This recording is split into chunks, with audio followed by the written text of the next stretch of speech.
السلام علیکم my dear YouTube fellows, hope you all are fine. آج میں پاک افیئرس کی ہسٹوریکل ریویو کے بارے میں ڈسکس کرنا چاہ رہی ہوں۔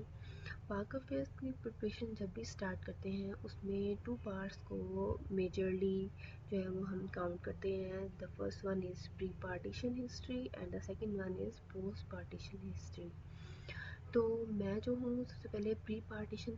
ہسٹری کو سٹارٹ کرنے والی ہوں، جس میں سیریز 1 چل رہی ہے ہماری محمد بن قاسم کنکرڈ سندھ پہ۔ ایکچولی جب ہم سی ایس ایس کی پریپریشن کر رہے ہوتے ہیں تو جو پری پارٹیشن ہسٹری ہے اس میں سے پیپر کی ریشو بہت زیادہ کم ہوتی ہے، لیکن ہم نے اپنی پریپریشن کو 100% کرنے کے لیے ایٹ لیسٹ اگر ہم نے اتنا ڈیٹیلڈ اسٹڈی نہیں کرنی ہے جتنی ہم نے پوسٹ پارٹیشن کی کرنی ہے، بٹ ہم اس کا ریویو لیں گے، ضرور لیں گے، سو دیٹ ہم اپنے طور پر کمپلیٹلی ویل پریپیئرڈ ہوں، کوئی بھی گنجائش نہ رہے، گلٹ نہ ہو کہ اگر ہم وہ کر لیتے تو شاید ہم کچھ لکھ لیتے۔ ویسے بھی اگر ہم بریف ریویو بھی لے لیں تو جتنا ہمارا نالج ہو جاتا ہے at the end of all the preparation all the subjects, تو ہم اگر پری پارٹیشن میں سے کوئی کوشچن آپ چوز بھی کرتے ہیں ڈیورنگ ایگزامس، تو آپ کے پاس اتنا نالج ہوتا ہے کہ آپ نے اگر ریویو لیا ہو اس ٹاپک کے بارے میں تو آپ اس کوشچن کو اٹیمپٹ کر سکتے ہیں اور بہت اچھے سے کر سکتے ہیں۔ سو اسٹارٹ کرتے ہیں اپنا ٹاپک۔ پری پارٹیشن میں محمد بن قاسم کی ہسٹری سے پہلے کچھ ڈائناسٹیز جو ہیں ان کے بارے میں آپ کی کلیئرنس بہت زیادہ ضروری ہے، اور یہ چند ڈائناسٹیز ہیں جو کہ امیاز ڈائناسٹی کے بعد سے لے کے وار آف انڈیپینڈنس تک چلی تھی، اور ہم جو ہیں وہ سب سے پہلے امیاز ڈائناسٹی کے بارے میں ڈسکس کریں گے۔ اس سے پہلے تھوڑا سا ایک کانسیپچل اوور ویو آپ کو لینا بہت زیادہ ضروری ہے، سو دیٹ آپ یہ جیسے کہ مجھے اگر نہیں پتا کہ محمد بن قاسم کون تھے، اچانک سے ہی جو ہے محمد بن قاسم کا ٹاپک سٹارٹ ہو جاتا ہے، تو اوبویسلی میرے ذہن میں ایک کوشچن ضرور ہوگا کہ محمد بن قاسم کی پرسنالٹی کا پیچھے اگر ہم تھوڑا سا جائزہ لیں، پہلے ہمیں یہ ایک کنسیپچول میپ کو جاننا بہت زیادہ ضروری ہے۔ ویسے تو یہ اسلامیات کے پیپر کے لیے بھی بہت ضروری ہے، یہ میں نے بنایا تھا اسی پرپس کے لیے، لیکن اس کو جو ہے ہم اس میں بھی ڈسکس کریں گے۔ محمد بن قاسم جو ہے وہ کیسے انٹرلنکڈ ہیں اس سے۔ سب سے پہلے تو آپ کو قریش کے قبیلے کا پتہ ہوگا، اس میں عبد المناف تھے، ان کے 2 بیٹے ہاشم اور عبد الشمس تھے۔ ہاشم کے آگے سے ایک بیٹے تھے جو کہ عبد المطلب تھے، اور عبد المطلب کو تو آپ جانتے ہی ہوں گے، جو کہ عبداللہ، جو کہ ان کے عبد المطلب جو تھے وہ ان کے بیٹے عبداللہ تھے، اور عبداللہ جو ہیں وہ حضرت محمد صلی اللہ علیہ وسلم کے باپ تھے۔ اچھا جی، اس کے بعد عبد الشمس کے بارے میں ہم ڈسکس کرتے ہیں۔ تو امیاد کے 2 آگے سے بیٹے تھے، حرب اور عبدالاس، اور آگے سے پھر حرب کا فیملی ٹری آتا ہے، اور اسی طرح سے عبدالاس کا فیملی ٹری آتا ہے۔ اس کو آپ نے اسٹاپ کر کے نوٹ ڈاؤن کر لینا ہے، یہ آپ کو بہت ہیلپ آؤٹ کرے گا آپ کے اسلامیات کے پیپر میں بھی اور بھی بہت سارے کانسیپٹس کے لیے بھی۔ سو ہم جو ہیں ڈسکس کر رہے ہیں اس فیملی ٹری میں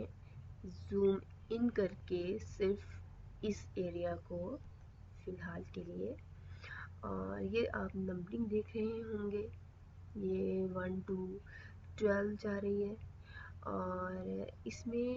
جو میں بتانا چاہ رہی ہوں کہ یہ ایکچولی نمبرنگ ہے نمبر وائز،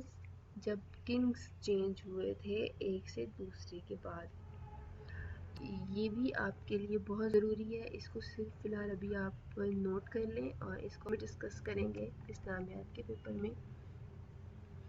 عبد المالک بن مروہ کے جو بیٹے ولید تھے، ولید کے آگے سے کمانڈرز تھے 4، حجاج بن یوسف، محمد بن قاسم، موسیٰ بن ناصر اور طارق بن زیاد۔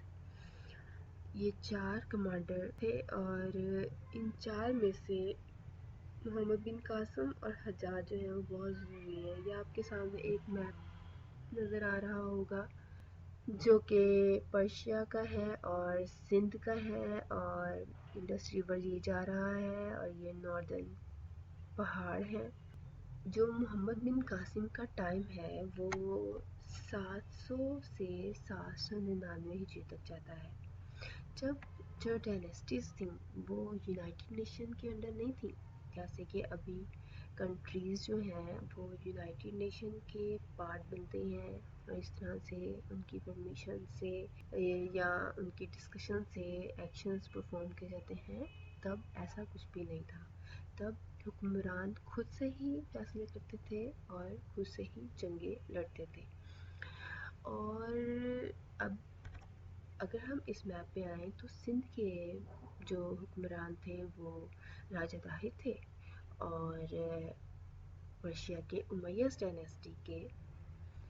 ولید بن عبد المالک۔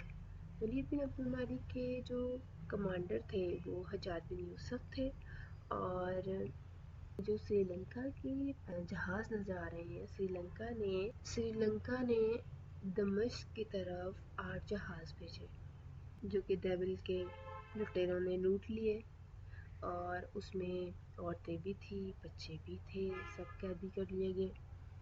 اور حجاج بن یوسف جو تھے کمانڈر آف امیہ ڈائنیسٹی، انہوں نے خط لکھا راجہ طاہر کو کہ وہ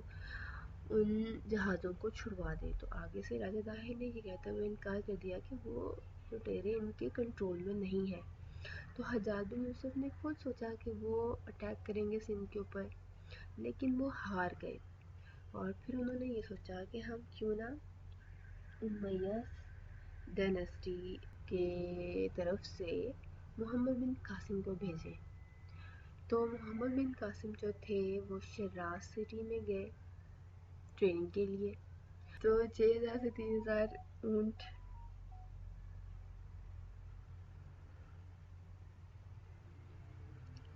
اچھا محمد بن قاسم شیراز سٹی میں ٹریننگ دے رہے تھے، اور ان کو راجہ طاہر نے 6000 گھوڑے اور 3000 اونٹ بھیجے اور بھی بہت ساری ضروری اشیاء، اور محمد بن قاسم جو تھے وہ مکران پہنچے یہ سب لے کے، اور مکران کے بادشاہ نے کو 1000 اونٹ دیے۔ اب حجاج نے کچھ انسٹرکشنز کی ہوئی تھی محمد بن قاسم کو کہ جب آپ نے سندھ پہنچنا ہے تو کوئی بھی ایکشن جو ہے وداؤٹ پرمیشن نہیں لینا، اور وہاں پہ جا کے تو انڈر گراؤنڈ کیوٹیز بنا کے تو اس میں جو ہے وہ اپنے آپ کو چھپانا ہے، اور تیسرا یہ کہ دیبل کے پاس کیمپ لگا لینے۔ اب محمد بن قاسم نے ایسا ہی کیا اور اٹیک کیا، اور وہ جیت گئے، اور ڈوم آف دیبل کے اوپر جو جھنڈا لہرا رہا تھا اس کو ڈسٹرکٹ کر دیا، اور اس طرح سے انہوں نے انویڈ کر لیا محمد بن قاسم نے۔ اور جب وہ آگے بڑھے ہیں اور انہوں نے روور کا دریا پار کیا تو آگے سے ان کو راجہ طاہر کنفرنٹ ہوئے۔ راجہ طاہر جو تھے ان کے ساتھ جب مقابلہ ہوا تو راجہ طاہر ہار گئے، اور وہ وہیں پہ ان کو ہرا کے مار دیا گیا۔ اور اس کے بعد ولید بن عبد المالک کی طبیعت جو ہے وہ خراب ہونے سے ان کی وفات ہو گئی، اور جو اگلے خلیفہ بنے وہ سلیمان ان کے بھائی بنے، اور جو سلیمان تھے وہ حجاج بن یوسف کے خلاف تھے، کیونکہ حجاج بن یوسف نے ہی انکار کیا تھا ولید بن عبد المالک کو کہ وہ اگلا خلیفہ سلیمان کو نہ بنائے بلکہ اپنے بیٹے کو بنائے، اور اس لیے سلیمان جو تھے وہ حجاج بن یوسف کے خلاف تھے، اور انڈائریکٹلی وہ محمد بن قاسم کے بھی خلاف تھے۔ محمد بن قاسم جو تھے ادھر ان کے خلاف تھے، تو راجہ سلیمان نے جو محمد بن قاسم کو قیدی بنا لیا عراق میں،